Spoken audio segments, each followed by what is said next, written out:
Good evening, folks. If you're watching on YouTube, thank you for joining and being a subscriber. If you're not a subscriber, hit the subscribe button. If you are listening on the podcast, welcome to the Frontiersman podcast. I thought it'd be kind of cool to record a video for YouTube and then a recording for the podcast at the same time. So for those who want kind of a visual, here I am. For those who want to listen to the podcast, here I am. And also, with the podcast, you can be listening to it on through your headphones, out running or out, driving around, whatever you do. Either way, it allows me to, like I said in the introductory podcast, to get this out in multiple mediums and get the message out. If you're watching on YouTube, you can see my Marine Corps veteran hat. I want to wear this and show it off in the video because one of my friends and a follower and a customer bought this hat and gave it to me, and I wanted to show it to y'all and say thank you, James. Thank you for sending this hat to me. I really appreciate that. So today, I want to talk about 5 lessons we can learn from 2020 so far. Who knows what's coming next? And guys, I think it's going to be some bad stuff coming down the line. So let's take a look at what we've learned so far, and we can build from that. And these are just a few things. There's a lot of things we can take away from this, but 5 things. Number 1, you need food and you need water. That's the most important thing. Food and water. You have to eat and you have to drink water.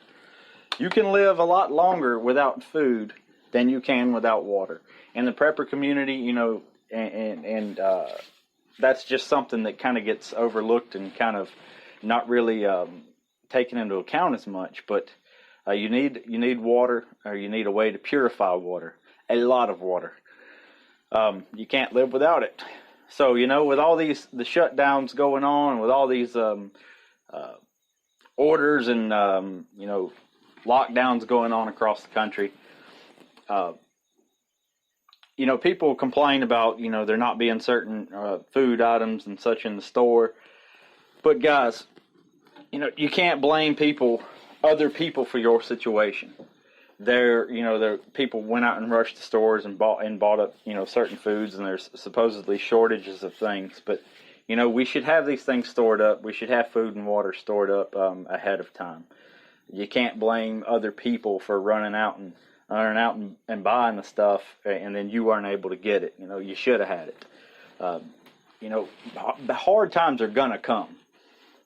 They just are. They're going to. So why not prepare? Look how many storms have you lived through in your life? And you should have had food and water stored up for that. Don't go running and jumping in a FEMA line or and something like that. Provide for yourself. We're all about being self-reliant here. You don't want your kids and your family to go hungry under any circumstance. And things, like I said, things can get a lot worse. You need food and water. I'd say at least 3 to 6 months to start out with, preferably more. You can't have enough. You can't have too much. Just keep storing food. Stack it up over time. Food's cheap. Every time you go to the grocery store, just buy a little extra, buy 10 extra cans or something, it's cheap. You can get like 30-something cents, 40-something cents a can. I went to the grocery store before and, just filled a buggy up with canned food just to stick in the food storage. Now we rotate it out and go through it and eat it and replace it. And I'm, thankful that we did that. Because I've told people before, I had a feeling about a year ago that I really needed to up the food storage, and I did, and then all this stuff happened. I didn't have to go anywhere and get out into all the mess because we were already set on food. Number 2, just your daily items that you need to get through your life. You got to eat, you got to drink, and you also got to wipe your butt. Everybody went out and, rushed and got toilet paper. And another thing people were mad about, I can't get toilet paper, I can't get wipes for my baby because of all these daggum hoarders. You should have had the things already. When there's emergencies and things like this, stuff starts coming off the shelves. People rush out and buy the stuff. It's going to happen. Even in an emergency, you still need to wipe your butt. You need to brush your teeth. Toothpaste. That's another one. Toothpaste is dirt cheap. I went the other day and bought a year's worth of toothpaste.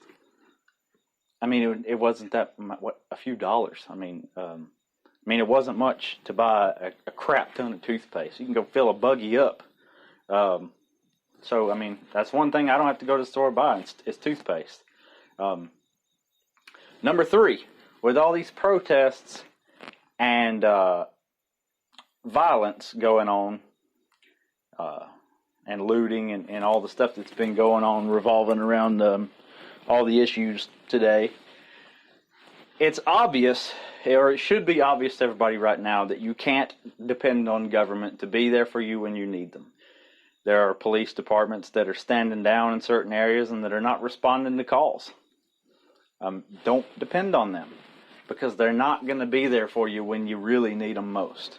And this is not anything against law enforcement, but they just don't stop crimes. They just react to crimes. You are your first defense. So you need guns and you need ammo, and you need to carry them around, and you need to be trained with them. You need lots of ammo because you need to train with it. Okay?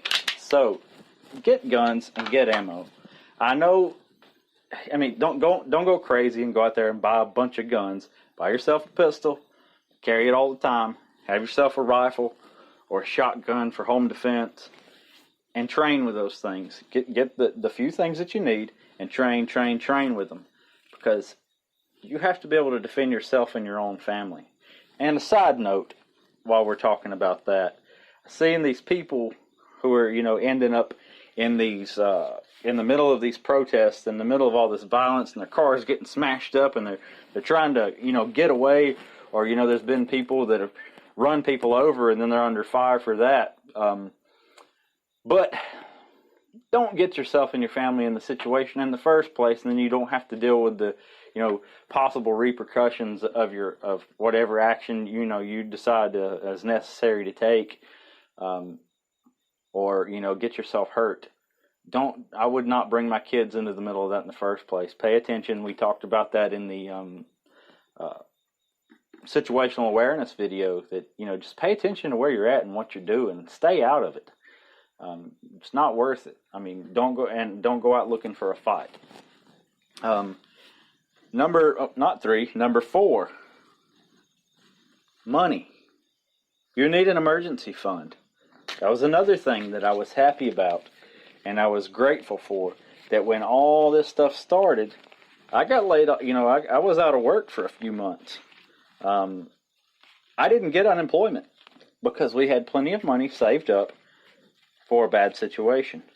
Because I know that multiple times throughout our lives, we're going to find ourselves in bad situations. You know it's coming. You just don't know exactly when. So be prepared with your food, your water, your daily stuff, your guns and ammo, and your emergency fund, because you're going to need to pay the bills. And on top of that, I think everybody should be trying to get out of debt. That's one thing I did at the start of all this, because I didn't know what was coming, and we still don't know what's coming on down the line. I believe that there is definitely a economic collapse, or some bad economic times coming. But I was happy that we had an emergency fund built up, and I didn't have to get unemployment, because I don't want anything from the government. It's my job to take care of my family, not theirs. It's my job to pay my bills, not theirs. I went out and paid off all my debts, like I said. It's just not the government's job to take care of us financially or otherwise. Take care of yourself, and have some money that you need to get by. And number 5, and perhaps the most important, is you need skills. You don't need just stuff. Thank goodness that, as y'all know, I don't do leatherwork full time right now. But the fact that I have this business and that I have leatherworking skills and other skills on top of that, it gave me a cushion, a nice cushion, when I was out of work from my regular job. because I had other skills I could fall back on, or some people say a side hustle. Get yourself a side hustle or whatever, Don't just get off of work and go home and, sit in front of the TV and eat popcorn or whatever, whatever lazy things we can think of to do. Learn how to do things. Learn how to make money on your own. Learn how to, create your own job. So if the one you have now falls through, well, you just work for yourself. We find ourselves in a bad situation like we have where you can't go to work, but you can still make money, say selling something online or providing a good or service for other people in your neighborhood or in your community. And that will definitely come in handy too in a total TF type of situation where, there just are no jobs. What if there were no jobs? What if there were no jobs to be had? What would you do? You'd figure it out. And you would create your own job. You would become your own employer. You would provide the service or the good that is in demand at the time that you're capable of. But if you're not able to do anything, you're screwed. So that's just 5 things that I can think of now.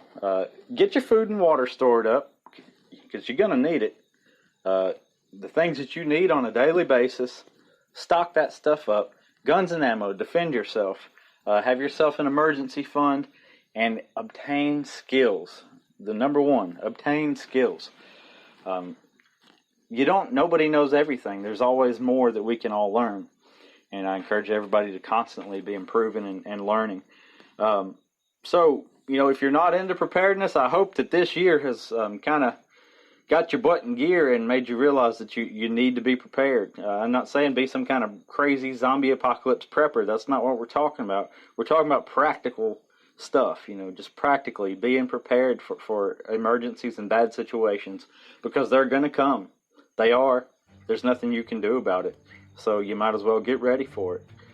So I hope you enjoyed the video.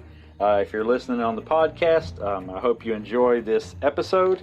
And I will see you guys next time. I'm out.